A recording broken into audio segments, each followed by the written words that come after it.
Okay, you'd like to call this organizational meeting to order? Roll call. Mr. Ballard? Here. Mr. Demakia? Yes. Ms. Johnson? Here. Mr. Sturgill? Here. Mr. Williams? Here. Pledge of Allegiance. I pledge allegiance To the flag of the United States of America and to the republic for which it stands, one nation, under God, indivisible, with liberty and justice for all. All right. First order of business is the oath of office of new board members, which we don't have any new board members. Nope. And we also, moving on to nominations and election of the president. So with that being said, I will open the floor for any nominations for president. I personally would like to nominate Mr. Ballard. Need a second? No. Let's just I take would a motion that we nomination. close the nominations for president. I need a second for the close. Yes. Second. Discussion? Roll call. We don't actually have to take a roll. We don't call. have roll call for that? No. We just. Okay, now we need to vote. Yeah, the vote. For Mr. Ballard as the next president of the Board of Education. Mr. Ballard? Yes. Mr. Demakia? Yes. Ms. Johnson? Yes. Mr. Sucks to be Sturgill? the beast Yes. sometime. you Mr. know? Williams? Yes.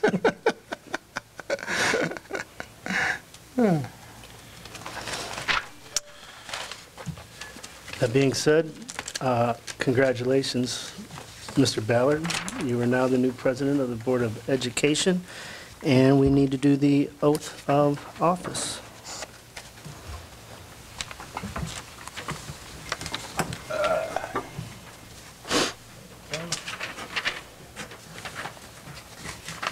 Raise your right hand. Do you solemnly swear or affirm that you will support the Constitution of the United States and the Constitution of the State of Ohio, and that you will faithfully and impartially discharge your duties as Board President of the Board of Education of Lorain City School District, Lorain County, Ohio, to the best of your ability and in accordance with the laws now in effect and hereafter to be enacted during your continuance in said office and until your successor is elected and qualified? I do. Sign that one.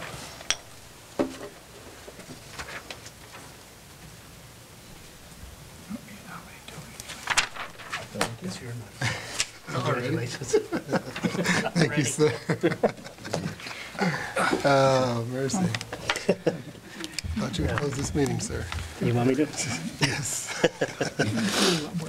If it's okay, I'll continue with the meeting. Thank you. For Mr. Ballard. We need to open the floor for nominations of vice president. I nominate Mr. Tony Demakia. Second. Motion to close the nominations. Second. Discussion? Okay. Now we need to take a vote for vice president. Mr. Ballard? Yes. Mr. Demakia? Abstain. Ms. Johnson? Yes. Mr. Sturgill? Yes. Mr. Williams? Yes.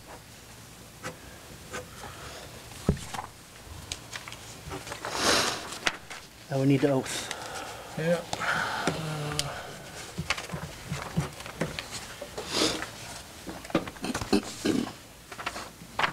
Raise your right hand.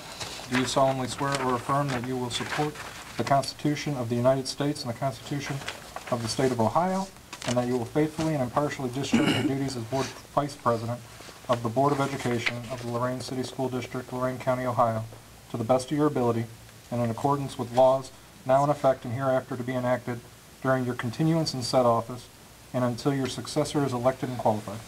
I do.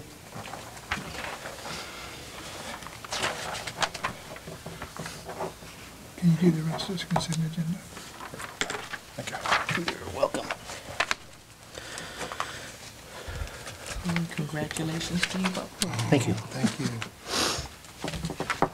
Set for 16 meetings. So we need to take I need a motion to fix the day, time, and place of regular Board of Education meetings for the Ohio Revised Codes 3313.35. Need a nomination for that?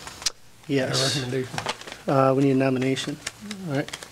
or not even nomination, a Just a motion. recommendation, yeah. Motion, right now, currently, our meetings are the 3rd and 4th Mondays of the month at 5 o'clock, right here in the Media Center. I would propose that we look at the 2nd Second and fourth. and 4th Second and fourth at 5. at 5, right here in the Media Center.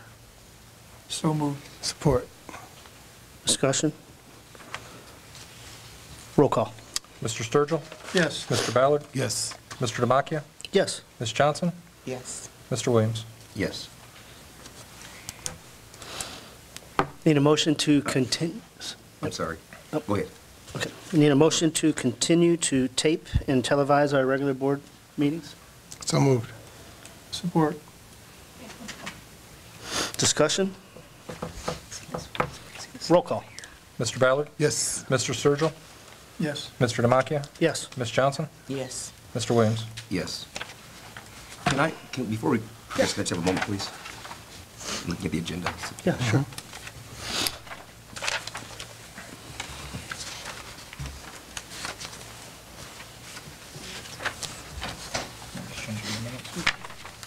He said that.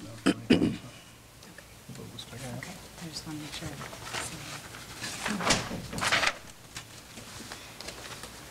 In looking at this, I mean, the thing that gets a little funny is, all these superintendent authorizations, which are, No, we don't have one of those. And with the exception of the committee assignments, there's nothing different. So can we make a motion to just collapse all this stuff Into one vote? into a consent agenda, unless anybody goes through anything that they object to? Because the only thing that needs any different action, if anything, are the committees, because nothing else. Yes, I think we I'm leave with you. We leave the committees as they are at this point. Okay? Yep. So I'm then, with you. so then the motion would, go ahead, Tony. Yep. From I need a motion to approve items 9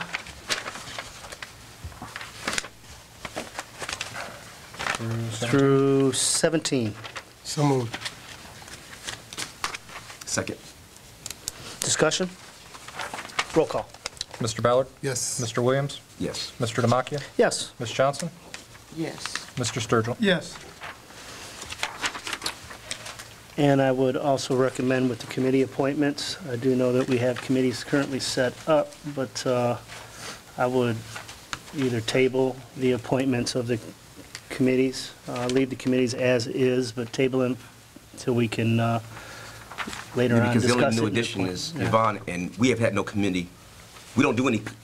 No. Yeah, so, I see So I- that. yeah, So so, I'll table that, leave the committees the way they are, and till a later date, things change, we can make the appointments at that time, I think, in any meeting, as long as the committees are formed. and then that way, as the new chair, you would have opportunity to Talk to assess some who you folks. want where and all that. Yeah, I and don't make think the we can leave appointment. them over there, then, can we? Did Jim have any previously? Why don't- His were automatic, when he went off the board, whatever he was on was Yeah, true. by So- default gone. Didn't matter. Okay. Yeah. I'm He just was thinking if there was he anything. legislative. There's Yeah, he nothing was left. legislative liaison. There's nothing left on the Bond Oversight Committee, so Yeah. basically it's a moot point. Okay. So leave saying, that's what we're voting for, or are we tabling? What's We're that? just going to table the We're tabling 18? committees. And- Yeah, and- table the committees, and then and we'll appoint, actually, leave the committees as actually, I is. was on that with him. Okay. Okay. So Yeah. if anything needs to be done, I can stay there.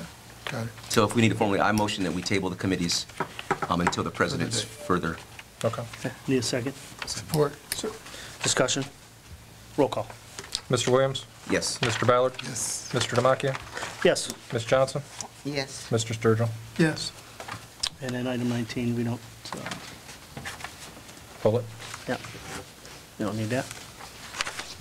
Okay. All right. I need a motion to adjourn the organizational meeting. So moved. Support. Discussion? Roll call. Mr. Ballard? Yes. Mr. Sturgill? Yes. Mr. Demakia? Yes. Ms. Johnson? Yes. Mr. Williams? Yes.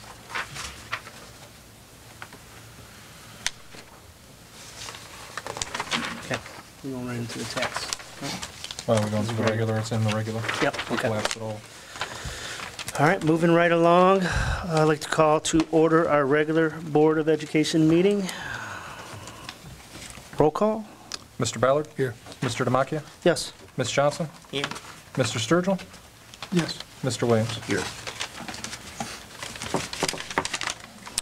first hearing of the public.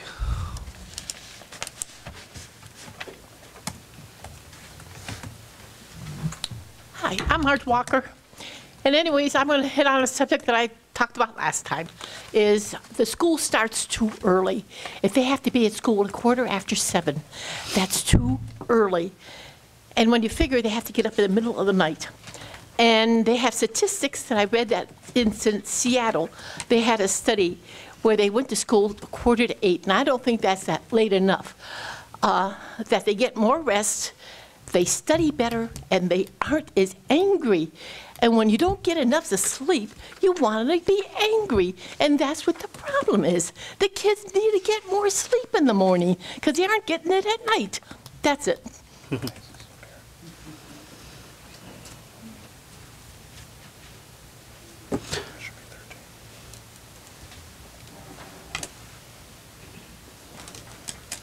And if I would, Marge, I would also recommend that you attend the Academic Distress Commission with the same concern to address that commission as well. I know you people can't do anything about it. I'm going to go Thursday to the meeting.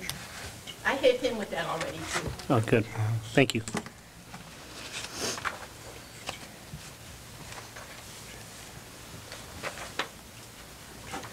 Any others for first hearing of the public?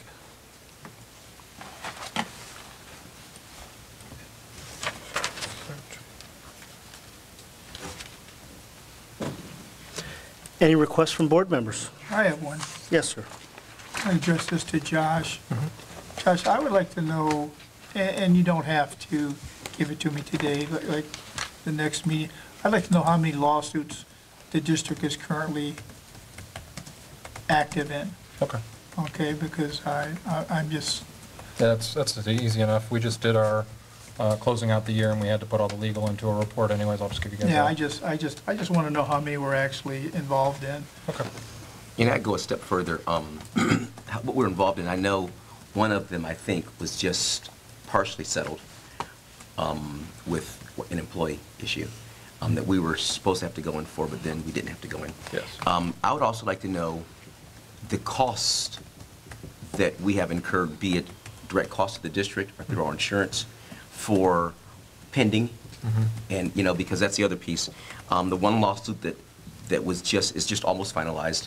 We've been in that thing for, what, 3 or 4 years? Yeah.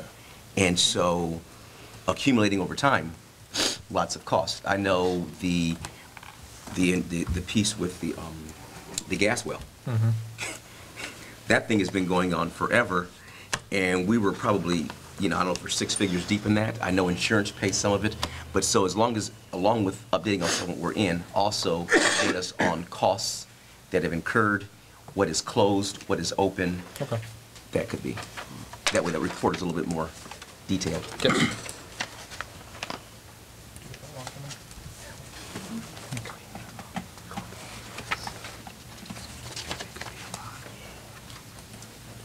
I just have a few things that I guess I think I asked you, and I just want to make sure. I don't know if I included all the board in the conversation, but the other day when I was viewing the State of Clemson football address, there was a couple comments in it that I kind of want some clarity, and I asked Josh.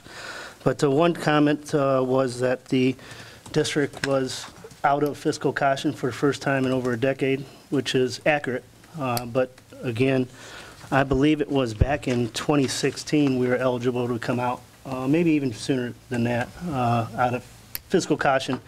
But the state of Ohio wouldn't release us for a couple different reasons. But one of the requirements for being out of fiscal caution is to have at least 5 years of solvency, right? Fiscal solvency. Sometimes they'll let you out sooner than that, but yeah.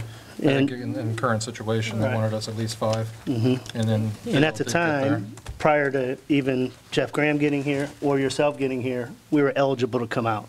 But due to a couple different factors, again, one was Josh was coming in, and the state of Ohio wanted to make sure that with the new treasurer coming in, that he would come in and certify that forecast, and they wanted to actually sit back and make sure the forecast was going to be accurate in where we needed to be. So See how mine that compared to Dale's. delayed the release of the fiscal caution back then.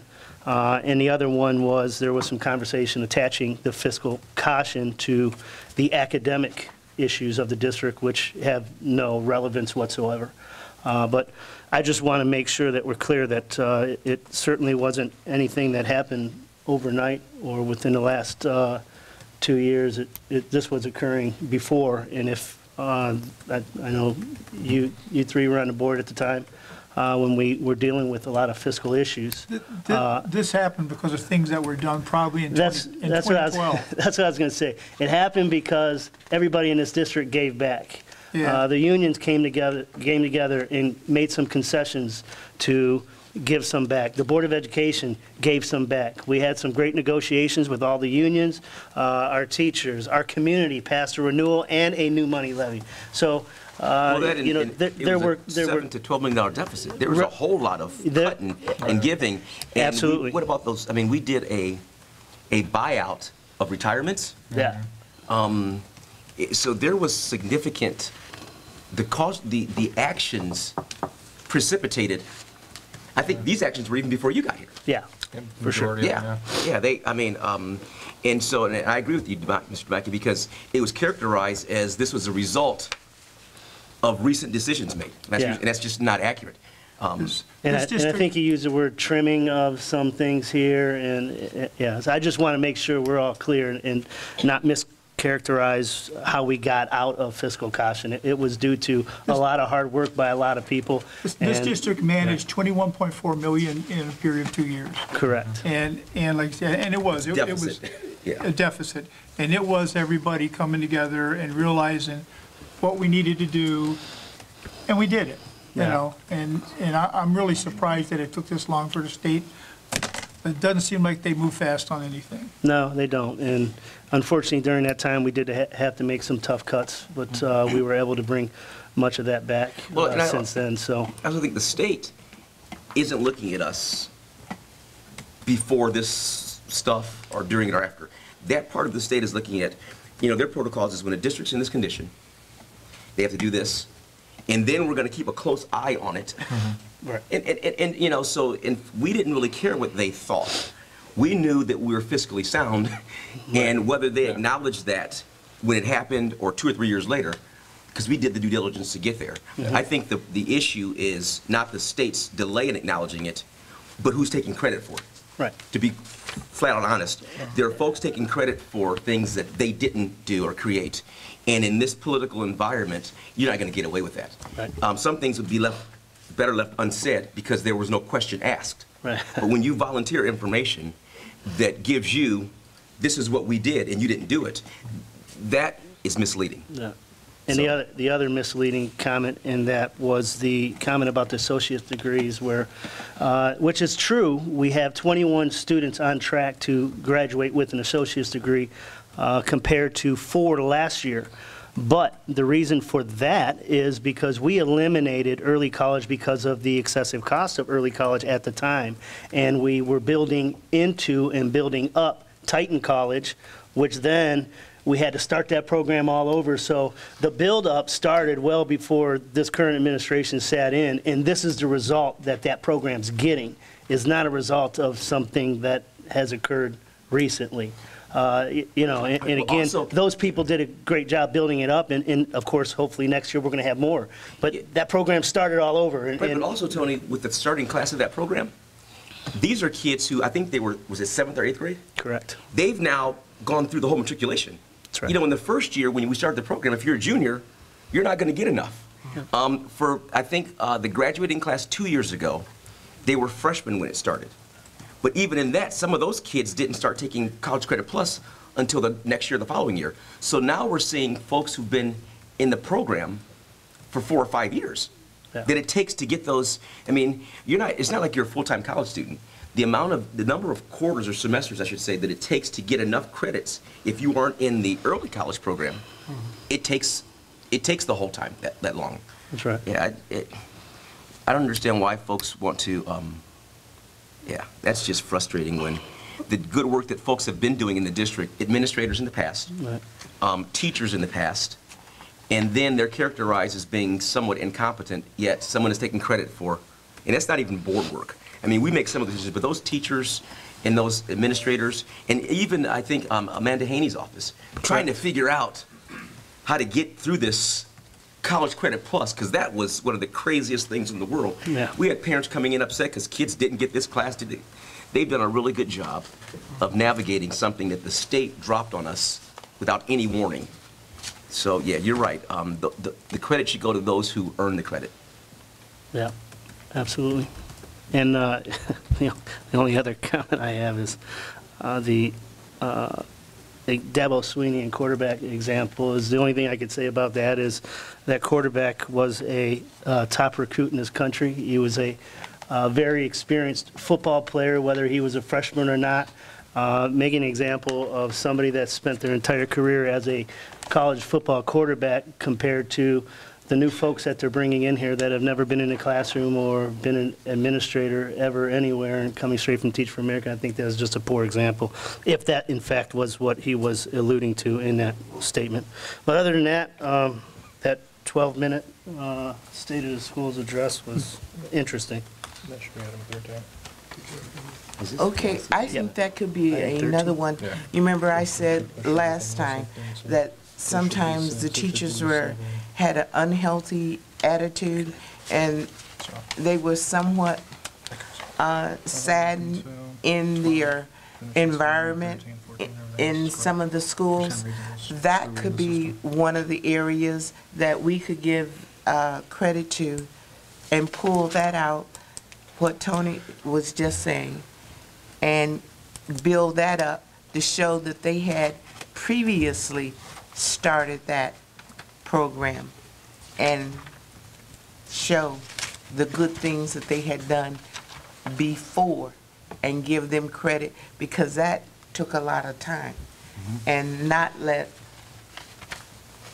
others get credit for it. And I'm trying to say that I think Mr. Williams nicely. brought up Amanda Haney. She's the one that oversees that program, has gotten it to where it was, and she certainly, she told me that if we ever needed to invite her to a meeting, she'd be happy to come and discuss that program and what they've done over the years and clarify some things. Exactly, and can't we do the same thing that we did with the students, that we did with the, and do that with the teachers? Maybe we can lift their spirits by doing some of that, because some of the teachers are doing some wonderful things, and I keep reading about that in the newspaper, that they would feature that over the holidays, that they did some extraordinary things, and why can't we do that right here at the board?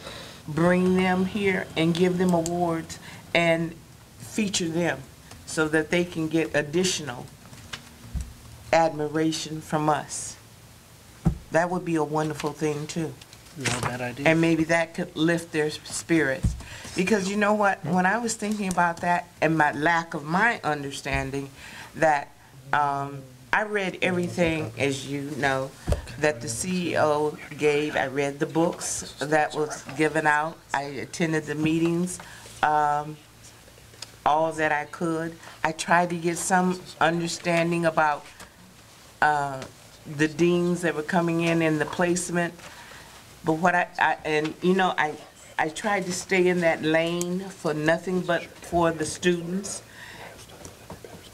And what I didn't realize, that I was leaving the administration and perhaps the teachers behind, because I thought they were okay. And that was my fault. And then I found out the community was doing a one-hand clap, that also that they were in difficulty.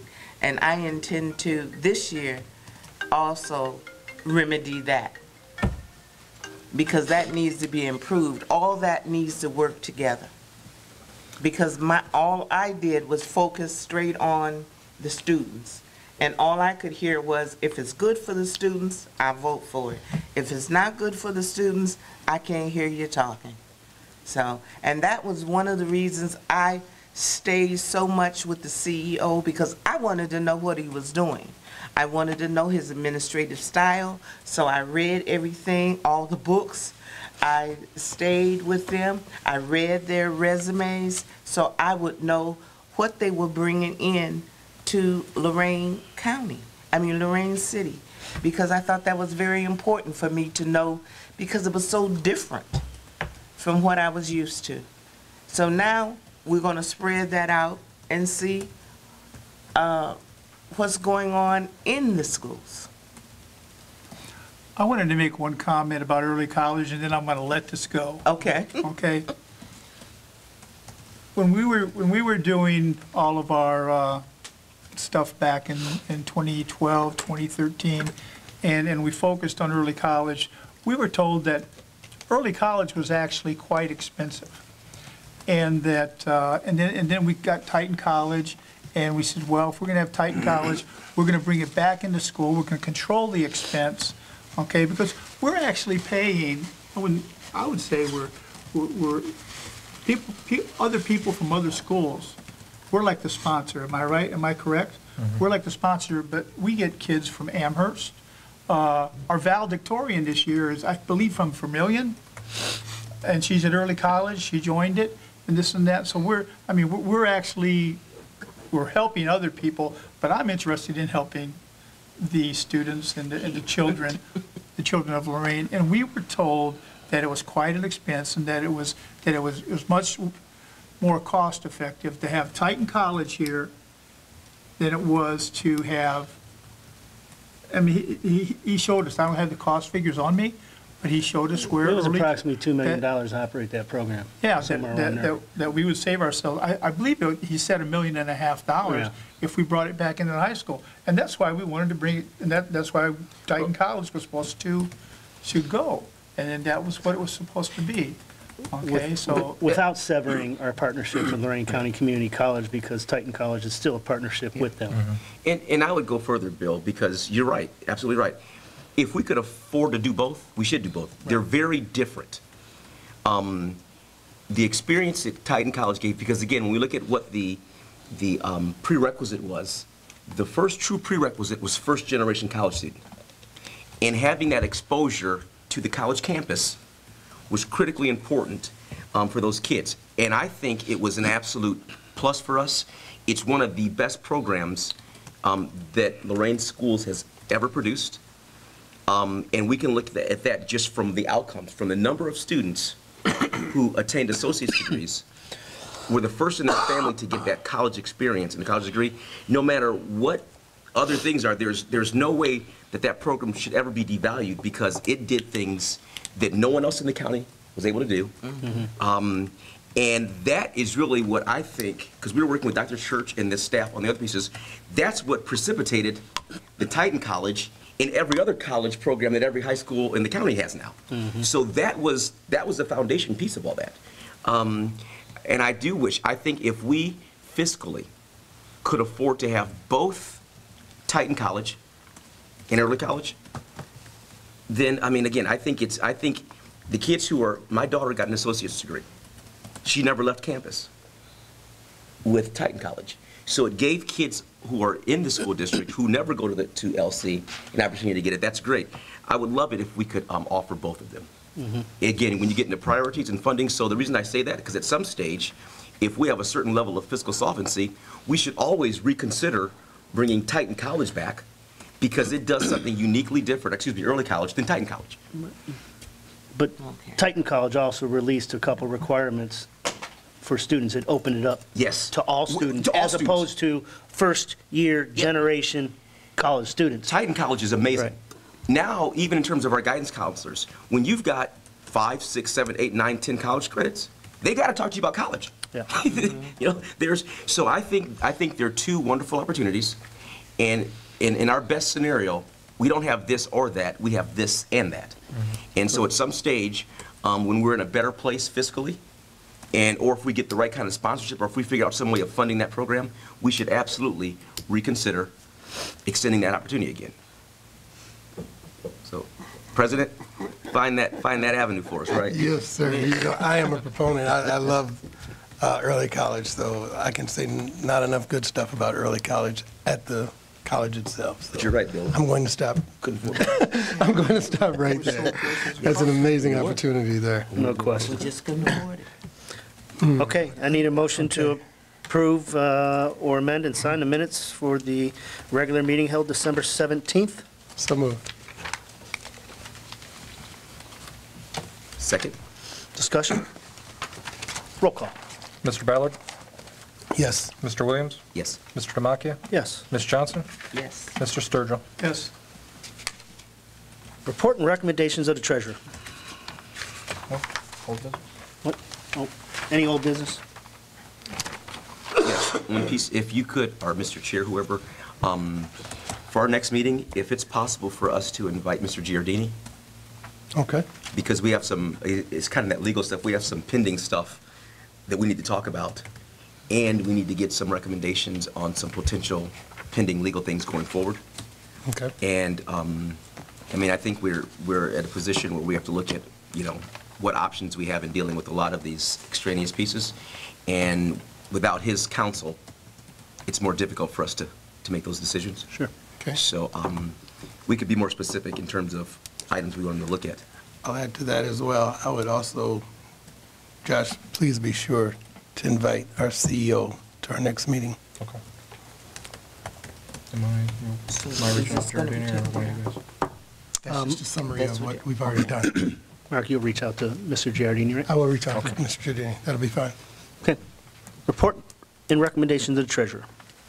Only thing I have for you is item 9.01, and that's consider the approval of the proposed 2019-2020 tax budget.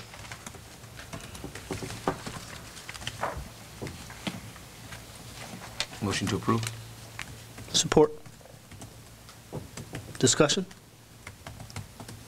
Roll call. Mr. Williams? Yes. Mr. Demakia? Yes. Mr. Ballard? Yes. Ms. Johnson? Yes. Mr. Sturgill? Yes. Any new business? I have something in the form of a question. And actually, I would like Jay Pickering, if he would come up. I would like to ask him just something that I read. And I'd like an answer on it. You know? Sure. Best I can. Nothing like getting thrown, put on the spot. Has OTES, That's his- OPES and OTES, have they been suspended by the state?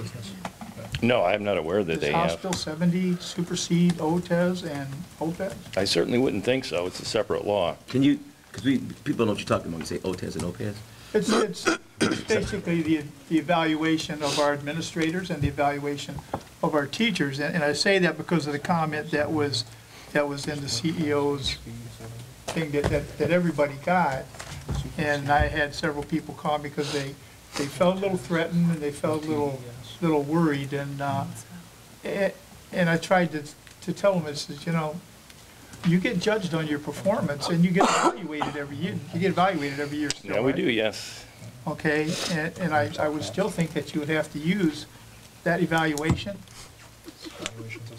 in order to do anything to anybody, you know, I mean, I mean, I understand what's going on with the shared attribution thing and all that, and then that'll work its way out, but I still thought, I says, why would people start to feel threatened? And it was just because of the comment that was, you know, put out in, The touch points. What was the yeah, comment?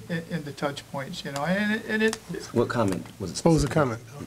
Do you have it there? it was the question, will we be laying off or terminating teachers, paraprofessionals, or psychologists at the end of this year, or anytime the next calendar year? And it goes on to say, talk about how House Bill 70 and how they could reconstitute the schools and do all the things that people could do, okay? But I don't think you throw all the evaluations and stuff out just because, you know, I mean, I'm sure that there's gonna be lawsuits and stuff involved in all this stuff.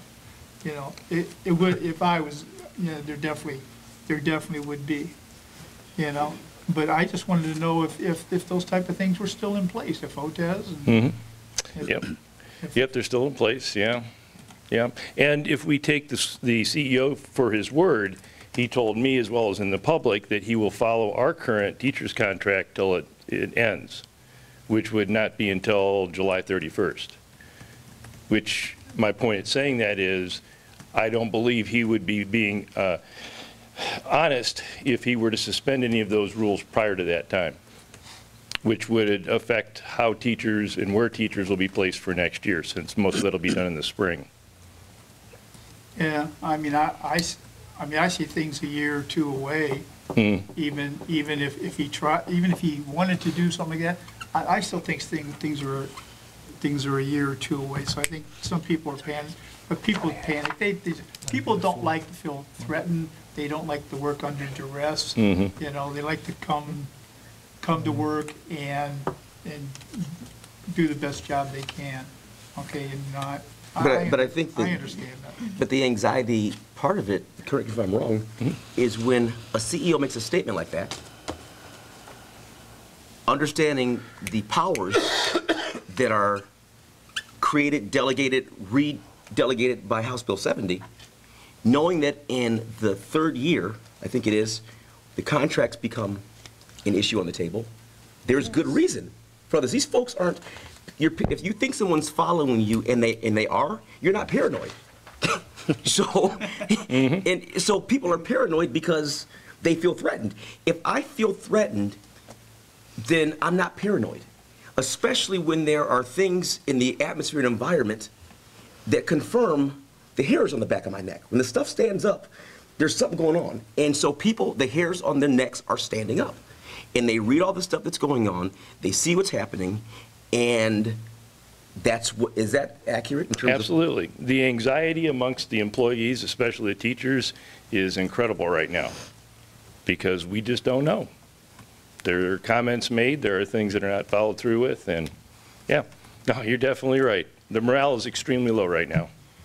But you do know, because you've read all the information just like I've read it, and it gives him the power to do that after a certain amount of time, after a certain amount of a date. It precludes all of your contracts. You know that. Well, sure. I mean, we all know that there are certain threats that are available, yeah, and It's things. not a threat. State the facts. Yeah. Yeah, Okay, that's why I said I was trying to find all I could about the CEO and the power that he was given, because we don't understand a CEO's power. Sure. You know? Yeah. Okay. well, there's, So that's why I was saying, you're saying, you're being very polite. You're being, and we understand that you're in a very Yes. unique position. Yeah. yes. No, we in the worst way want to work with the CEO, make this work and make things work the right way. But it is, I will just tell you, it is becoming more and more difficult as time goes on here. Yeah. Which isn't doing our students any good. No. Yeah. No, it doesn't do our students any good. We're responsible for the entire organization. The students, the families and their success, our employees and their success, and the quality of life they have at work. We hope that those things never come into conflict with each other, because generally they don't. Generally, Yeah. your work environment stress doesn't come into conflict with what's good for students. Yes. So we should be able to deal, and as a board, we have to deal with all of that, because all of that affects learning. I tell you, as an employee, if I have to come to work in a certain environment that's hostile like that every day, and it's affecting my physical health, my emotional health, I'm going to start to find out, what can I do to remedy that? There's nobody here is without a remedy. And I think we're going to start seeing more folks looking at their options. And we talk about lawsuits all the time. And you might say, well, House Bill 70 says this. Well, that doesn't mean I can't try and find my options. And more folks are going to start to look at, if the union can't give them a solution, then maybe their private attorney can help them. But people are going to start to resort to measures because they're getting scared. And when folks get scared, they get to be a I would like to ask a question today. Sure. So we haven't gone through any teacher cuts at this point, have we? No, I haven't, no. I'm not aware of any. So I'm trying to understand, why is it that we have CEOs and administrators then having to go in and instruct classes that I've read? Oh, you mean in the terms of substitutes? Yes. Well, there is an issue of getting substitutes for the school district. Okay. We have heard from the substitutes themselves that they have two major issues in coming here. One of them is the pay. We do not pay, we're low on the pay scale for substitute teachers. And the second is the violence in the schools. They do not feel comfortable coming into a place where they're not respected, and they can make choices to go to other school districts. And I've talked to numerous substitutes, and I can say that honestly, that is their concern. Why come to a place where a student can hit you and yell at you and swear at you and then not face any consequences and do that day after day, no matter what you think? When people make fun of you, call you names, you could feel bad. It takes a pretty tough person to ignore that all the time. Okay. And so that's one of the reasons we have that, yeah. And it is a yearly problem to have substitutes. It isn't, Yeah. I will say it started earlier this year than I'm used to hearing about. Okay. Yeah. It's things we're looking at, not only the sub-service we use and their usage rate and the pool of applicants they have to sub. We are looking at the pay. We're actually currently like almost right dead center in the middle of the rest of the county. But that being said, like you said, to come and sub here versus going and subbing somewhere else where you don't have maybe the language violence or something that you can encounter here. Because you got the administrative support you need. Well, I mean, but it's something I'm looking into. So I am looking at making a recommendation to increase the sub rate, as well as looking at other avenues, whether it be going with a different sub service who might have, historically have a better It's bill dangerous here, but rate. we'll pay you more. I can see it now. The billboards. I do have one question. It's With this something like now. 1 out of 4, it's not. is it? What's that? 1 out of 4 teachers are absent? I do not believe that data. And actually, I was going to talk at I the saw public. that in Yeah. the newspaper. Yeah, well, actually, do you mind if I do a public speaking? That's I where was I going was, to come that's up a where I minute was ago. driving toward. So Why don't I- today hey, in Jay, the touch point. Just to expedite this, why don't, I think we're good with new business. Let's just go right into the second hearing of the public. Now, Jay, we're legally ready. Yeah, and just today, or I don't know what day his touch points came out. Was that today? No. Yeah, last few days. He makes a statement in here about teacher attendance incentive and things. He says, Lorain City School teachers missed an average of 18.1 days in the 2017-18 school year. That was last year. This does not include professional development days or FMLA leaves of absence. I have in my hands a public records request of last year's attendance of teachers. The only way you make 18.1 work is if you include FMLA and you include meetings that they've sent us to. I can only assume that he is, well, I don't know, I hate to say it, but he's lying in order to malign teachers. Oh, he's massaging the data. Absolutely. I mean, you look at the numbers here. Not the first time. Yeah, and he had shared this information with me a while ago, and my first question was, have you taken out FMLA and other things that teachers are not responsible for? And he said, absolutely, he did. And he has continued using this data, and this is the first time I've seen it in writing. He has mentioned it several times. Right here, I have it. I mean, he has sent teachers to conferences which include 2.25 days per teacher, over 1,000 days of going to conferences. He has included the FMLA, which is 2.2 of those days. The illnesses for teachers are 9.5 days. That is, and actually when you do the math, it comes out to be about 94 to 95% attendance of teachers. So he has taken this information right here and used it to make us look bad. And I had just actually read this before I came here tonight. I knew this information may be coming out because I'd heard him say it before. And I was sitting over there doing my calculations to make sure I was correct. But he is blaming teachers for every absence that teachers were absent for, regardless of the reason. So, the only purpose to that is to make us look bad. There can be no other, unless he's not smart enough to understand the information. I don't know which one it is. Neither of them sound very good to me, So I was going to bring that up at the public time. And this is completely inaccurate. I don't know how 18.1 can work. Yeah. I've got one more thing too, and then this goes on what we was talking, about before.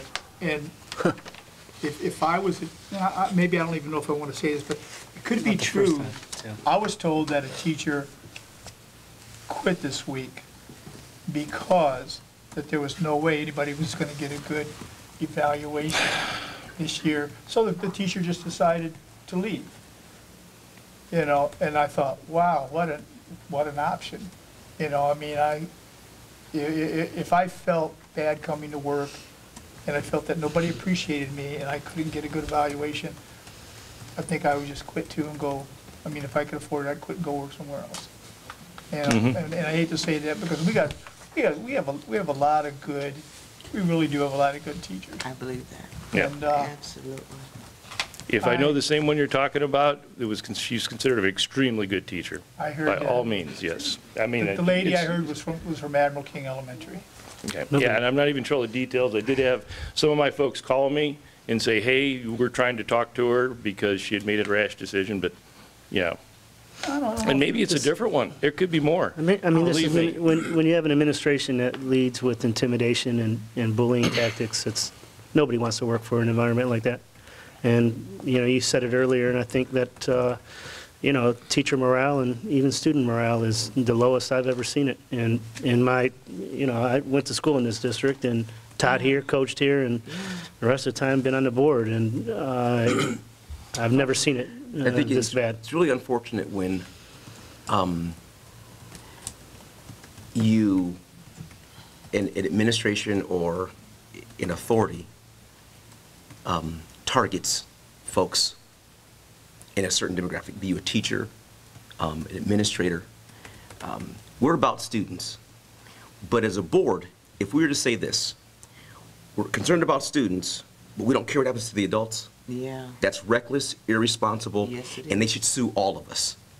Everybody who, whether we have authority or not, who doesn't challenge the treatment of its employees should reconsider their vocation and what they volunteer themselves for. Because we can't just protect this one without that one, because those teachers are somebody's mother, somebody's daughter, somebody's cousin, and at a certain stage, and I think the other thing that anxiety is they saw what happened to certain administrators, right?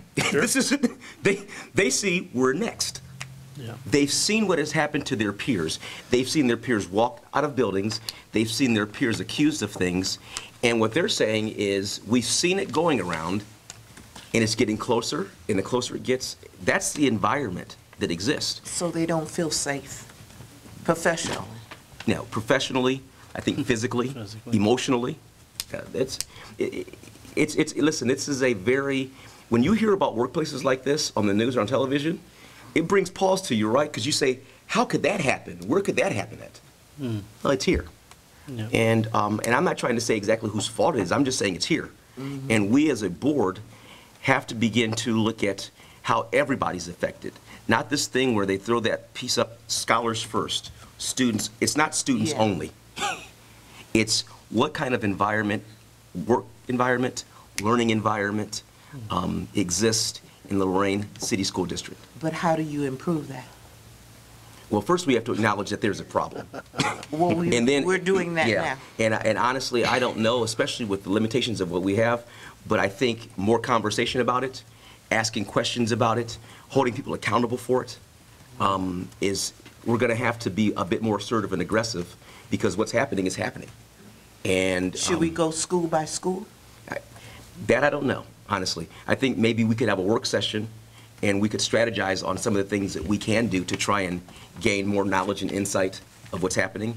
Whether we have not conducted any survey of students, any survey of teachers.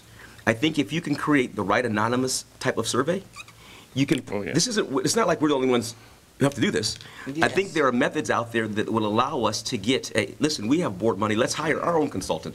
They're hiring consultants at $200,000 here, $50,000 there. We might need to hire a consultant to an independent entity to assess the quality, the perception of risk, the reality of risk in our present learning and work environment. So I think that all those kind of things we should consider, because there are folks out there who can do it. They know exactly how to do it.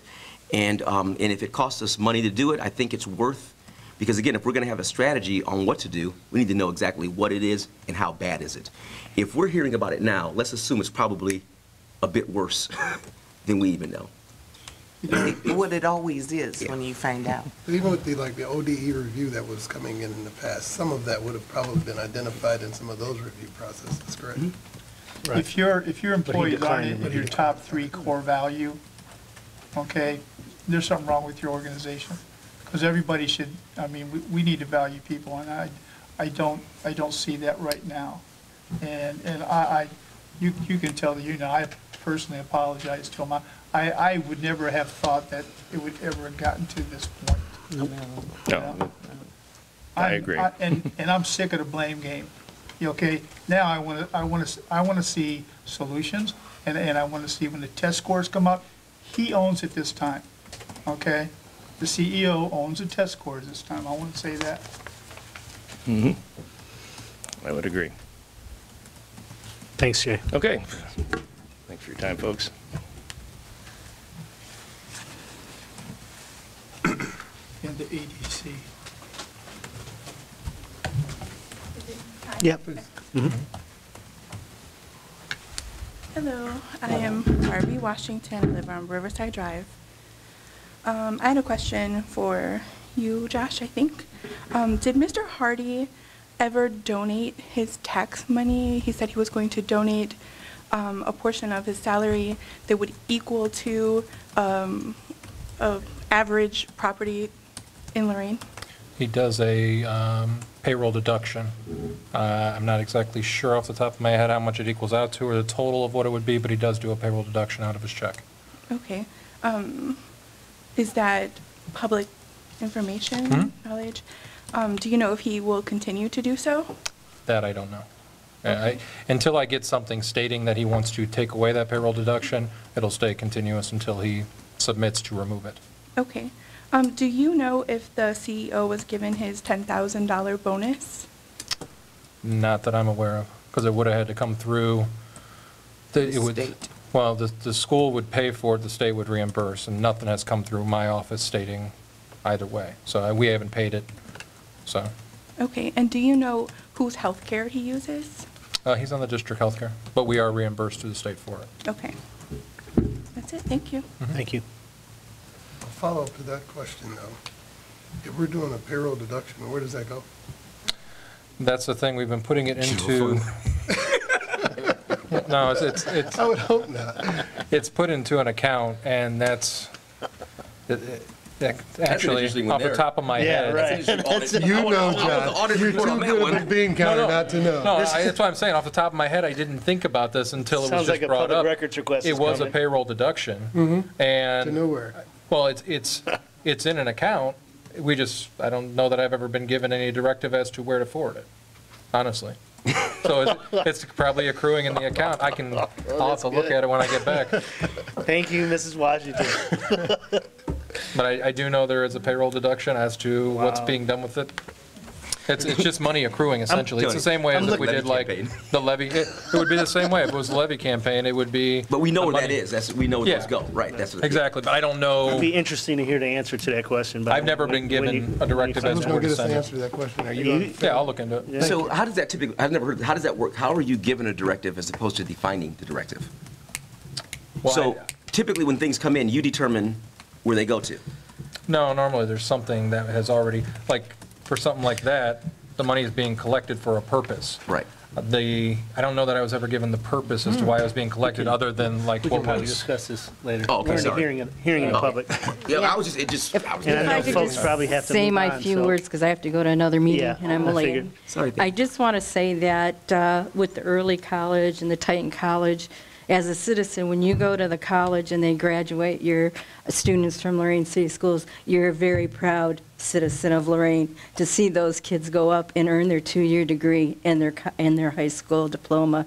And we should be very proud, because we always hear the negative about kids, but there's more positive out there than negative. So we have a lot to be proud of Lorain City Schools. Then another thing with the teachers, I have much respect for our teachers, because when I've done the school levy for buku years, I get so much support from them.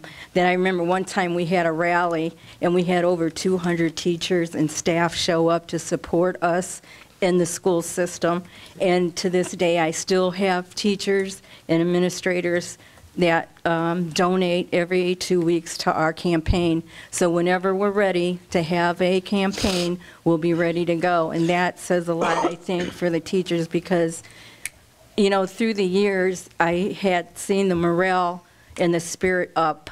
It was down, and then you saw the movement go and go and go, and it was peaked. And it's so sad now to see how quickly all the effort through the years, now it's not there, that the teachers, and they do feel threatened, because I have a lot of friends that they're so down. But that being said, with the way that they're being treated, they do think of the students and the community first, because I am co-chair of the food pantry for Lorain City Schools, and we have one on Thursdays, one at Southview Middle, Longfellow Middle, and General Johnny, and those teachers in the building volunteer their time to help us. So I think that says a lot for the people that are employed at Lorain City Schools, and I greatly appreciate all their help. And I think we, as a whole, should be proud of them. And you were saying about what we could do, let's show them some kindness and appreciation, maybe. Yes. And give them a recognition or whatever, even if it comes from the school board and not the CEO, because it's the community, not the CEO. So I think an act of kindness would be nice for all these teachers, and maybe it should come from the school board, because you're elected by the public, so that should not stop, he should not be able to stop you from being kind and showing appreciation to our employees. No question. And I think that's an excellent idea. That's exactly what I was talking about. That should not stop our act of kindness for the students or to the teachers. I've been so involved with the system for so many years that the teachers here in the administration, they go way beyond teaching. You know, I've seen them where they've made sure kids have food on their table, that they have a place to stay, because it goes so more than education in Lorain, you know, and I'm very proud of the people that I work with. Thank you. So I got to Thank go you, another Pammy. meeting. Thank you. Thank you.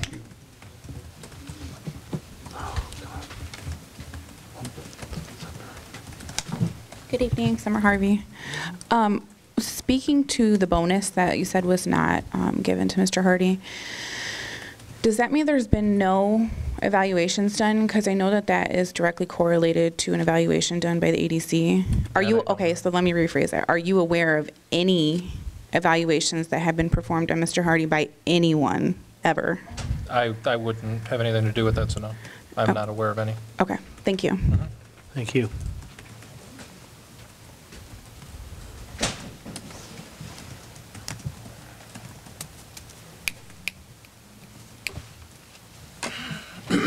Okay, our next board meeting is January 28th at 5 o'clock, right here in the Media Center. I need a motion to adjourn. So moved. Support. Discussion? Roll call. Mr. Ballard? Yes. Mr. Sturgill? Yes. Mr. Demakia? Yes. Ms. Johnson? Yes. Mr. Williams? Yes. Sorry, what date was that, Tony? 28. 28. This has been a production of Lorain City Schools TV 20 WLCS.